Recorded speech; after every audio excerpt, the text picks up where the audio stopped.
Alors, question numéro 8, hein. Partiez-vous pour l'aïkido uniquement ou bien pour le Japon lui-même? Bah, les deux. Les deux, évidemment, mais surtout pour l'aïkido. C'était pour moi comme un point phare. En plus du Muay Thai, je faisais aussi du Iaido, pardon, et du Kendo, au dojo de la rue Servant.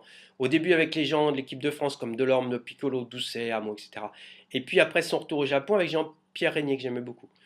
Le Japon représente une espèce d'ensemble martial qui correspondait à ce que j'aimais. Et donc, suivant les conseils de Christian Tichet, j'ai économisé le maximum d'argent possible. Je gagnais très bien ma vie, puisque tout en étant étudiant en philosophie à l'Institut Polytechnique de la fac de Saint-Denis, je travaillais la nuit comme videur au bain-douche de Paris. La boxe, ça sert à quelque chose. Et je me suis dit, je vais 3 mois au Japon, je fais tout ce que j'en ai envie, tout ce dont j'ai envie. Et je dépense tout mon argent s'il le faut. Donc, une fois là-bas, j'ai fait tout ce que j'ai voulu, et j'ai vu tout ce qui m'intéressait. Je suis allé voir les temples à Kyoto, les représentations de Kabuki, des amis un peu partout dans le pays. Évidemment, j'ai fait beaucoup d'aïkido à l'ikikai aussi. Et j'ai tout fait pour contenter le désir que j'avais du Japon sur tous les plans. Et au bout de 3 mois de cette espèce d'orgie culturelle, j'avais plus un sou. Ainsi heureux, j'étais prêt à rentrer. J'avais fait tout ce que je voulais. J'avais mon billet d'avion pour le retour, mon boulot de videur à m'attendre à Paris. La vie était belle et je me disais, ah, je reviendrai. Mais 2 jours avant de rentrer, j'ai téléphoné à un ami japonais que je n'avais pas encore eu l'occasion de voir. Et je lui ai dit que je repartais bientôt en France. Lui, c'était un designer célèbre qui gérait plusieurs bars et restaurants sur Tokyo et dans le reste du Japon. Et il m'a dit qu'il trouvait dommage que je parte si vite, vu que j'étais venu pour les arts martiaux.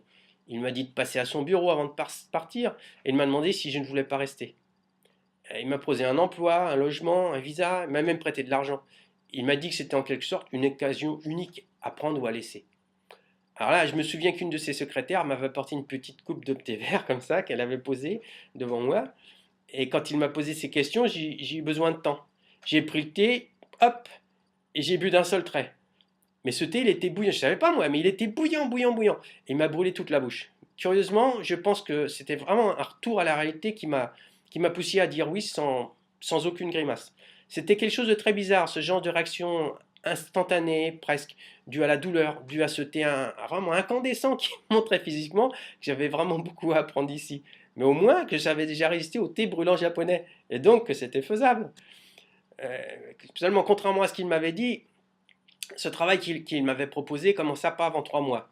Donc je pouvais faire vraiment beaucoup d'aïkido à cette époque-là. Je n'avais pas beaucoup d'argent, c'est vrai, à disposition, et je vais payer quand même le logement, etc.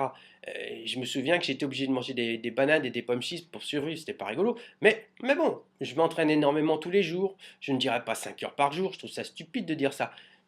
Car certains jours on est blessé, on n'arrive pas à se lever, mais bon, je m'entraînais beaucoup. Donc ça a commencé comme ça le Japon pour moi. Un coup de bol de thé, un coup de bol de thé brûlant m'arrachant la gueule. Et aussi vraiment beaucoup d'entraînement quoi.